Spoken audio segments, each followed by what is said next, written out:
Hello there you guys, welcome to another of my live videos, and on this video I am going to be giving you an update on some more transfer news, keeping you up to date of what players are linked with Manchester United like I do on a regular basis.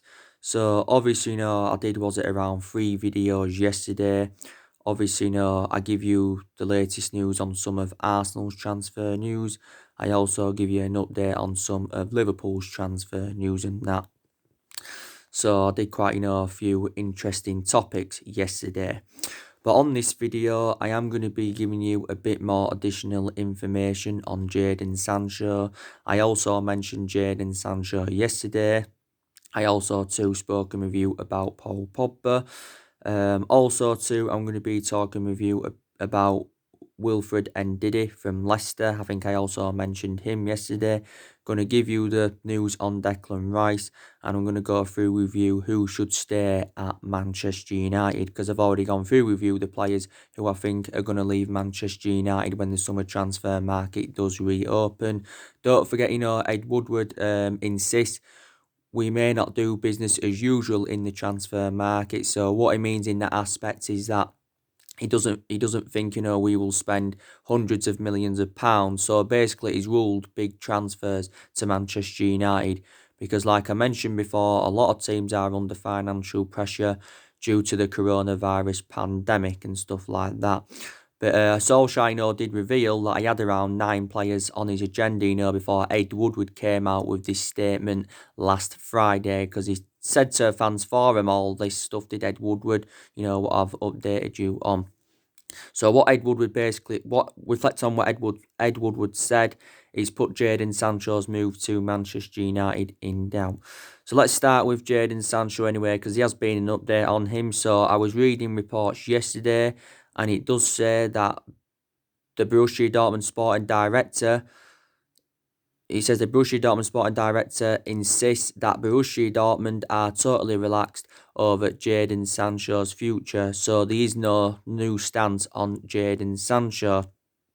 Now, we do know how much Jadon Sancho is going to cost Manchester United. He is going to cost us at least £100 million. Some reports have said even maybe £120 million. This is what some reports have said.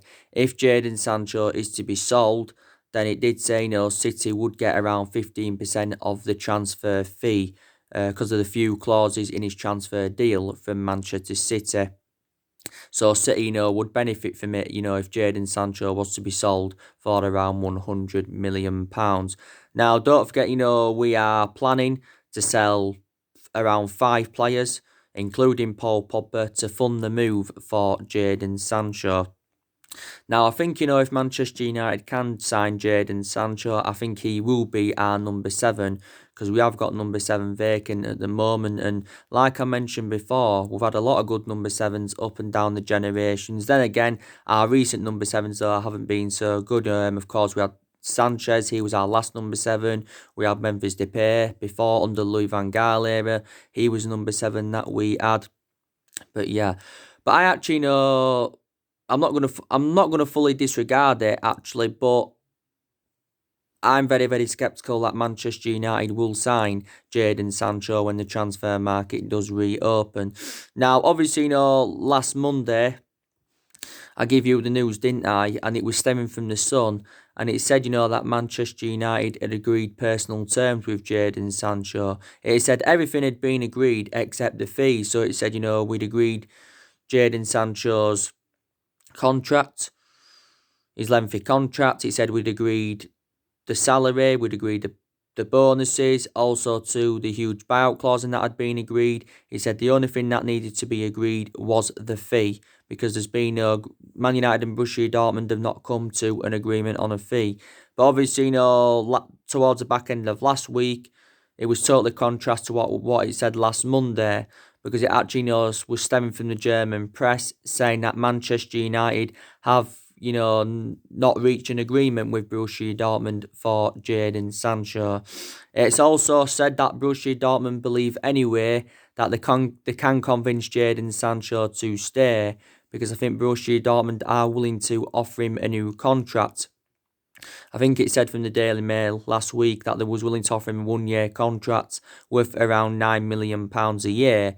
So if that was to happen, then that would make Jadon Sancho the second highest paid player at Borussia Dortmund, just behind Marco Reus. This is what it had basically said, and it did say from the Daily Express as well the other week that, we believe we can buy Jadon Sancho for half the transfer fee than what Dortmund are demanding. Gotta say, very, very sceptical about that, because even with coronavirus pandemic, Borussia Dortmund still remain ruthless over their valuation. It did say back in 2017, before Jadon Sancho went to Dortmund, that we came very, very close to getting him. Now, of course, we was relentlessly linked with Jadon Sancho last year, but the main explanation why we didn't get him is because, we had no Champions League football to offer. Don't forget, there has been a lot of uncertainty over Ole Gunnar Solskjaer's future. But like I've said before, I've outlined the reasons, why it would be beneficial for Manchester United to recommend Jadon Sancho in, is because he's got a really, really good friendship with Marcus Rashford. Also, too, he's well proven in the Premier League. Obviously, don't forget Jadon Sancho did serve 2 years at Manchester City. Never really got assured any first team opportunities at Man City, and that's the main explanation why I left City to join Dortmund. Don't forget, when he was younger, he was at Watford. He was actually at Watford for several years, so he began his career in London, did Jadon Sancho. And yeah, so that's the beneficial things about us recommending him in. Plus, he's predominantly a right winger, and Manchester United are in search for a right winger. But I think he'd go very, very well alongside the likes of Greenwood, Rashford, and Anthony Martial in our attacking line. And he's only the age of 20. Is Jadon Sancho. And the sporting director has revealed that he's still got 2 years remaining on his contract, because Sancho is under contract with Dortmund until 2022. But Sancho now is into his 3rd season with Borussia Dortmund. He's in his 3rd season with them. Got to say, since his arrival in Germany, he has been a revelation as Jadon Sancho since his arrival in Germany. Even though he was dropped in quite a lot of games earlier on in the season. Dortmund only paid around £8 million in from Man City, so Dortmund selling him, they're going to make a huge profit on the player. Of course, we've been in negotiations with his agent for the last few months. We've also been working on his contract. I think it did say that we was willing to offer him around £200,000 a week. But yeah, he is one of our priority targets. So if we can sell around 4 or 5 players, then we are planning to fund the move for Jadon Sancho. So there you go. But he did reveal, did Jadon Sancho, if he is to leave Borussia Dortmund, his preference would be a move to Manchester United. So yeah, so that's the latest news on him. But obviously, with these clauses in his transfer deal from City, he could actually cost more than 100 or 120 million pounds. But there you go. So that's the latest news on him. Now, the news on Wilfred Ndidi is that I'm going to reiterate some of the stuff I mentioned regarding him yesterday. It does actually say that, Manchester United and Arsenal have expressed an interest in Wilfred Ndidi. Now, Wilfred Ndidi he's totally disregarded this, because he's confirmed he remains happy with Leicester, and I think, he sees his foreseeable future with Leicester. He definitely wants to see out his contract with Leicester, does Wilfred Ndidi, because he's under contract with Leicester until 2024. I've got to make an admission, Wilfred Ndidi is probably regarded as one of the best holding midfielders in the Premier League. I think he's enjoyed a very, very good season this season with Leicester. Of course, Leicester are sitting 3rd in the Premier League. Now, Wilfred Ndidi, I think, has made around 130 appearances for Leicester in all competitions. Leicester did pay around £15 million in from Genk back in 2017. So now this is his 3rd season with Leicester, and he is only at the age of 23. I think Wilfred Ndidi is valued at around £50 million, so that's how much it would cost if he was to be for sale. But I don't think anyway Leicester have got any intentions of selling Wilfred Ndidi, because like I've said before, Leicester have lost quite a few of their imperative players in recent years. Don't forget they lost Maguire to us last summer. They obviously, lost Raheem Mahrez to Man City back in the summer of 2018. They also lost Danny Drinkwater and N'Golo Kante to Chelsea. So they've lost quite a few of their imperative players. So they wouldn't obviously, want to lose Wilfred Ndidi. Obviously, there's been rumours of James Maddison, leaving. But James Maddison won't leave because he insists he's happy with Leicester and he sees his foreseeable future with Leicester does James Maddison. So it's the same sort of thing with Wilfred Ndidi. Leicester have enjoyed a very, very good season, and they did recruit quite a few players in. They got the likes of Dennis Pryor, James Justin, Yori Tillemans. I think he Leicester's most expensive signing, if I'm right. They've got the likes of Ben Chilwell's a very, very good player for them. Vardy, I really, really like him a lot. He was very, very good in the 2016 season, was Vardy, when Leicester won the Premier League title. But yeah, so, we're not going to get Wilfred Ndidi. We're not going to get him. But a lot of United fans, did say they would be excited about the prospect of him coming in, probably playing alongside the likes of Bruno Fernandes or Paul Pogba, because we don't forget, we are in search for a holding midfielder. Yep. So now let's delve into the news on Declan Rice. So the news is now on Declan Rice is that it does say, that Chelsea have expressed an interest in him. Don't forget, we've been in for Declan Rice in the past. We have inquired about his availability. Now, reportedly, West Ham are putting Declan Rice for sale. And reportedly, Declan Rice is available for around £70 million. Because, West Ham are planning a overhaul on their squad, basically. So they are willing to offload Declan Rice. I'm very, very sceptical, to be quite honest with you, that Manchester United will sign Declan Rice. I don't see that happening, to be quite honest with you. I've got to say, I do highly rate Declan Rice, so I think he's done very, very well since his arrival at West Ham. Declan Rice can play as a holding midfielder and he can also play as a centre-half, but I think he's predominantly a holding midfielder. Is he, 20 or 21 years of age? And I think he's been in West Ham's senior squad now for quite a few years, and got to say he's become an integral part of their team. He has got a contract with West Ham until 2024 as Declan Rice. I think he signed this new long-term contract, was it a year or two ago now? Before he was at West Ham, Declan Rice, he was at Chelsea. He began his career with Chelsea. He was in their youth setup for a good, was it 8 years or something like that? But he got axed by Chelsea in 2014. He left Chelsea at just the age of 15, did Declan Rice. But I'd take him at Manchester United if we got the opportunity to get Declan Rice. His stability is very, very good. His hold-up play is good. He's well proven in the Premier League. Obviously, began playing his trade in the Premier League and that. So yeah. So he's another player that's been spoken about recently in the mainstream media. I think before a few times we have scouted Declan Rice. But yeah, so like I said, David Moyes is planning an overhaul. So that's the latest news on him. Obviously, in recent weeks and that, I've been keeping you up to date of what's been going on with Sal Niguez from Atletico Madrid.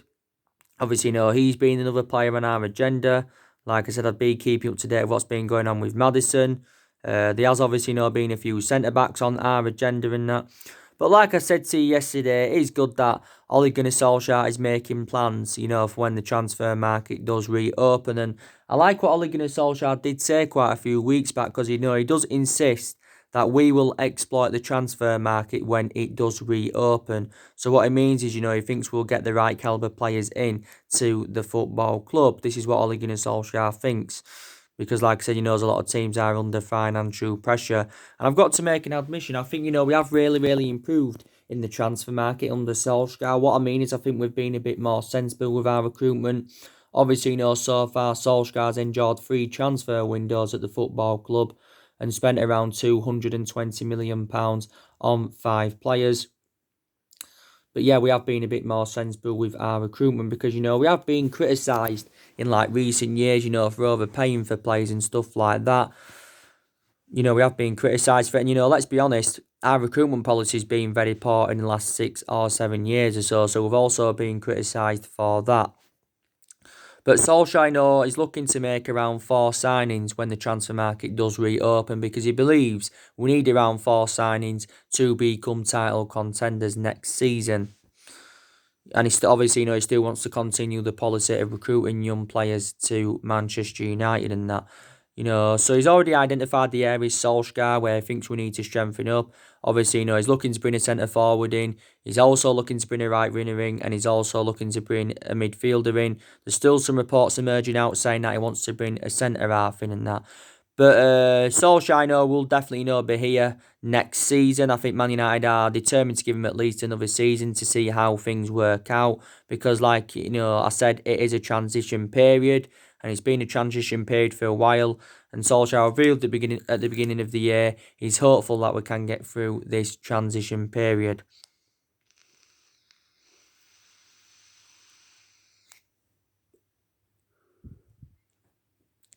But I was reading some reports yesterday, and it does say that Ed Woodward has got no intentions of sacking Ole Gunnar Solskjaer. So Ed Woodward, he's backing him because maybe Ed Woodward and that believes if we give him the time that he's demanding, then maybe we can win the Premier League under Ole Gunnar Solskjaer. And if we can win the Premier League under Ole Gunnar Solskjaer, it will be our 14th Premier League title and our 21st overall, because we have won 13 Premier Leagues at the moment and 20 in total. But we haven't won the Premier League since 2013. So the last time we won it was in Alex Ferguson's last season. So we haven't won it for 7 years. So hopefully, we can succeed in the summer transfer market. But it's good that, he is making plans. Really, really good. But he does, in my opinion, deserve at least a couple of more transfer windows. Like I said, Solskjaer's still in the process of rebuilding this Manchester United team. These only 5 players he has recruited in so far. He's been here for around 16 months now as Ole Gunnar Solskjaer, so he has been at the football club over a year. But put into the equation, Solskjaer's inheriting, the vast majority of Jose Mourinho's players. There's still some players here from the Van Gaal era. There's still what matter here from the David Moyes era. I still think there's a couple of players here from the Alex Ferguson era. So let's just put that into the equation. But in the last 6 or 7 years, we have been playing catch up. Obviously, we've had like different managers, with different philosophies. We spent nearly in the £1 billion range on recruiting new players in the last 6 or 7 years. And we've recruited over 30 odd players in the last 6 or 7 years or so. And like I said, Solskjaer is our 4th permanent manager since the Alex Ferguson era. Obviously, we've sacked 3 managers since the Ferguson era, and that's David Moyes, Louis van Gaal, and Jose Mourinho and that. But, we want to get back to how it was under Ferguson. I don't think Solskjaer will replicate Ferguson's legacy, but I don't think any manager will replicate Ferguson's legacy. Ferguson endured 26, 27 years at Manchester United, and he had 20 odd years of success. Ferguson, though, let's put into the equation, didn't win out in his first 4 years at Manchester United when we recommended him in from Aberdeen. But even though we have been playing catch-up for the last 6 or 7 years, we're still one of the biggest clubs in the world with fantastic history, fantastic fan base and all of that. And hopefully, we can enjoy a better season next season. That's if we can get the right calibre players in. Hopefully, we can do that. But we haven't got the structure to keep sacking managers. And, we have enjoyed our worst start to a Premier League season for 30 years. And, we haven't been so good against lower opposition. But I've got to say, I think our approach to the big games throughout the course of this season have been very, very impressive. Of course, before the football season got suspended, we was in a good run of form because we are unbeaten in our last 11 games in all competitions. Got to make an admission as well, Solskjaer's promoted the youth very, very well. The young players have been given their chances. Obviously, he's got rid of a lot of the deadwood since he has come in.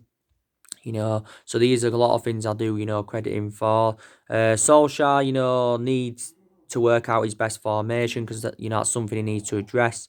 Like I said to you the other day, I think our best formation is the 3-5-2 because we look more expansive with that 3-5-2 formation, even though we have been going with that 4-2-3-1 formation on a regular basis this season. But I think, quite a few things have changed under the Solskjaer era. We're getting, the best out of the players, the personnel, the tactics and that have changed. But I'm still sceptical that Solskjaer is a long-term solution for Manchester United. I'm very, very sceptical about it. He's got 2 years remaining on his contract, so if we did sack him with any time within these 2 years, we'd have to pay something in compensation. But the main explanation Solskjaer got the job permanently in the first place was reflecting on what he did when he was the interim manager and that. But there you go. But he hasn't only been problems with Solskjaer, throughout the course of this season. We've also been very critical of Ed Woodward. Obviously, we've had a lot of doubts about the club's ownership, the Glazers and stuff like that. But, the football season is going to be resuming. It will resume, I think, on the 8th of June. Obviously, games are going to be played behind closed doors. But I think there's been talks that, the Premier League games could be aired on television for free due to this. I think the Premier League is set to have a meeting on Friday to establish plans for the remainder of the season. I think the Premier League are planning to end the season by the 31st of July, so the Champions League and Europa League can be played in August. So, yeah, definitely the season is resuming, which is very, very good news. But, yeah. So, now I'm going to go through with you, the players that I think should stay at Manchester United. So, I think the players that should stay at Manchester United, definitely Marcus Rashford. He should stay at the football club. Because I've got to, to give Marcus Rashford a hell of a lot of credit. I think, he's one of our best players. And, he was one of our best players earlier on in the season before he got injured, Marcus Rashford. Of course, he has been out injured for around 3 months, has he now? Something like that. He's been out of injury since, is it the 14th or 15th of January. The last game Rashford did play was the Wolves game, when we beat them in the FA Cup. Was it third round replay? Solskjaer made the wrong decision by playing Rashford in that game. Like I said, I think, Rashford has definitely got a foreseeable future at the football club. Rashford's been here for several years now. He's up until this point, he spent the entirety of his career with the club. Rashford's been a United player since the age of 7, and he's been in our senior squad since 2016, and since then has become an integral part of our team. Rashford scored in his debut twice against Midtjylland in the Europa League, scored twice on his debut in the Premier League against Arsenal, scored on his international debut, scored in his first Manchester derby. This is when he broke into the senior squad back in 2016, and I think this season Rashford's got 19 goals in 31 games. Rashford can play as a number 9 and he can play out wide, but I actually think Solskjaer will put him out wide when he does come back, because he seems to be more effective from out wide, does Rashford. But it's confirmed anyway, he's close to regaining full fitness, is Rashford. Because I think he visited our training ground yesterday, so that's very, very good news. And Rashford is only the age of 22, so he will be staying at the club. I also do believe that Anthony Martial will be staying at the football club. He'll definitely not be staying. Maybe he won't be here for the foreseeable future, but I think he will be here next season, Anthony Martial. Don't forget, Martial has been subjected to transfer speculation in the past. Like I updated you the other week, it said Inter Milan had expressed their interest in Anthony Martial. Now, obviously, Martial has been playing central this season, and I think he'll probably stay in that central role, because like I said, we'll play Rashford out wide. Martial, though, does predominantly play out wide on the left. Martial's been a long-serving player for us. He's now into his 5th season at Manchester United. I think, one of the best seasons Anthony Martial enjoyed was his debut season under the Louis van Gaal era, when he did score on his debut against Liverpool. We paid around £36 million to Martial, potentially rising up to 57 or 58 million based on goals and achievements. So there you go. And he is the age of 24 now, is Martial. So he's still got a lot of years ahead of him, because we did get Martial as a 19-year-old. I don't think he's as good as Rashford, but I still think, he can play well. Obviously, before the season got suspended, he had rejuvenated himself, Martial. I think we'll probably get Odin Igalo on a permanent transfer. So I think, he will be staying at the football club. Maybe we won't, but I think we'll get him on a permanent transfer. It got revealed the other week how much he's going to cost us to get him on a permanent transfer, and it will cost us around £15 million. So Odin Igalo is a cheap solution. Like I said, Odin Igalo has enjoyed a fantastic start to his Manchester United career. 4 goals in 3 starts for the football club, and like I mentioned, is a very, very good cover-up to Marcus Rashford, is Odin Igalo. And he's an option of a different type of centre forward. But, it's good that, we did get him in January. I thought we did have a successful January transfer window. We did. Obviously, we've got a Gallo on loan at the moment. His current loan expires on the 31st of May. There was rumours saying that Man United will extend his loan due to the coronavirus pandemic, and we're paying like a third of Odi Ighalo's wages at the moment. It said the other week he'd have to take around the £200,000 pay cut to remain at the club. Shanghai Shenhua came out weeks ago now and said they was willing to offer him 400 grand a week plus a 2-year contract extension to convince him to turn down a permanent move to Man United. So I think, we'll get him permanently and he will remain at the football club. Odi Ighalo is like, is he 30 or 31 years of age? Lifelong Manchester United fan. I also believe that Daniel James has got a foreseeable future with the football club. Don't forget, he was the first signing Solskjaer made last summer. We paid around £15 million for Daniel James. With add-ons included, it risen up to around £18 million. But yeah, I think we will keep him. There was obviously reports saying if we were to sign Sancho that, James could go out on loan because maybe James could find game time difficult. But James has enjoyed a fantastic, start to his Man United career. Obviously can play on the left, can play on the right, but, he seems to be more effective from that left-hand side, Daniel James. So, yeah, definitely no foreseeable future at the club. Bruno Fernandes, he will definitely stay at Manchester United. Like I've said to you before, he's the best player we have recruited in since the Alex Ferguson era, is Bruno Fernandes. Like I said, we paid £68 million for Bruno Fernandes with add-ons included. So he's on that list as one of our most expensive signings. Don't forget, reflect on Bruno Fernandes' good performances. He won Premier League Player of the Month for February. But Bruno Fernandes' decision-making is good. He's very, very instrumental. And he's definitely the foreseeable future for the football club.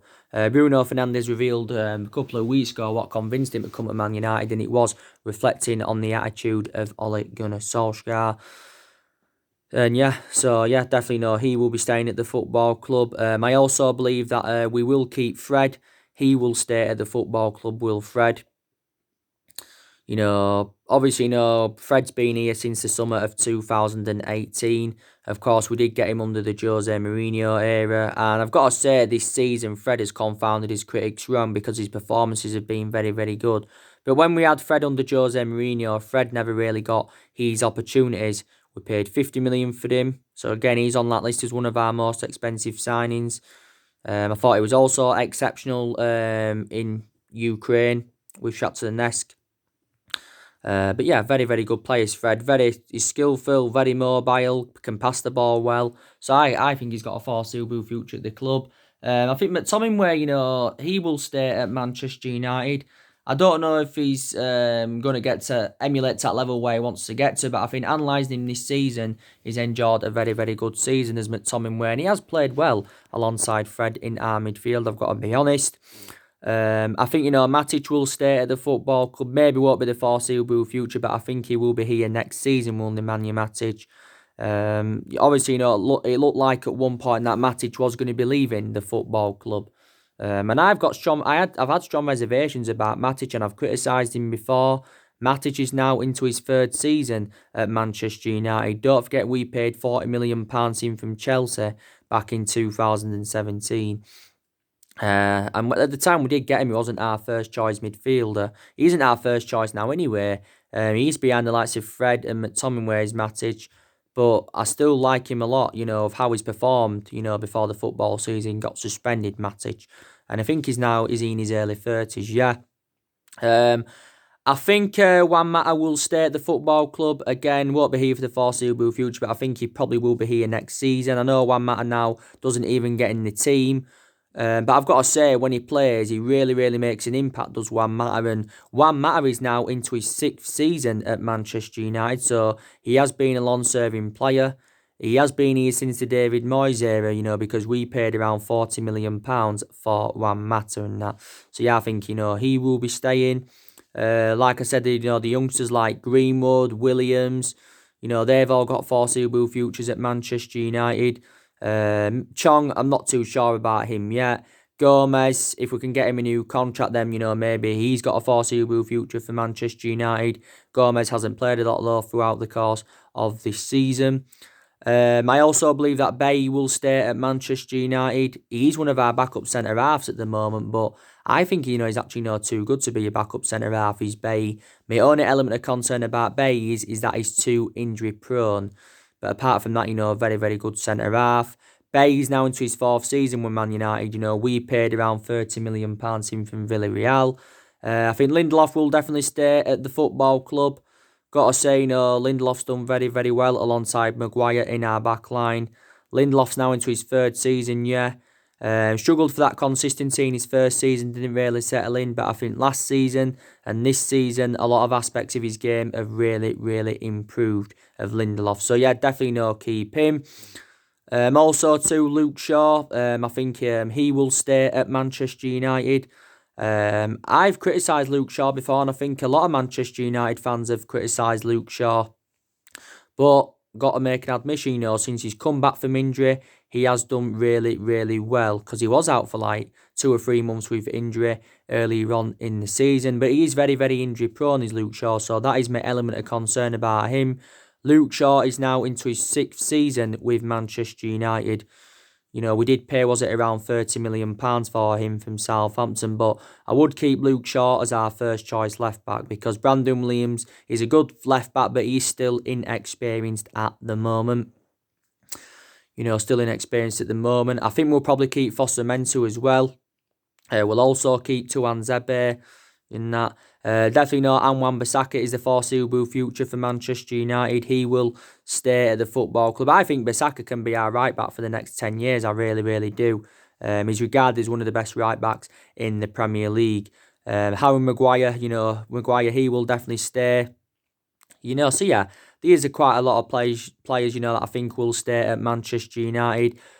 De Gea, he's another one. Don't forget, I recently gave you the news regarding him. De Gea, intends to stay at the football club for another 10 years, and he's approaching his 10th year at Manchester United now, because he's been here for 9 years already as De Gea. So yeah, he will be staying at the football club. But I've already gone through with the players that are going to be going, and that's Jones, Lingard, Pereira. We'll look to get rid of Sanchez on a permanent transfer. I think we'll also get, rid of Rojo and Smalling on permanent transfers. And we could possibly get rid of Paul Pogba and that. So yeah, so that's everything to update you today, guys. Drop your comments, likes below on the channel, and we could possibly get rid of Delors. Delors as well, he's another one I nearly forgot to mention. Drop your comments, likes below on the channel. If you do, consider subscribe as always, and take care. God bless. See you all again very, very soon. Thanks for watching.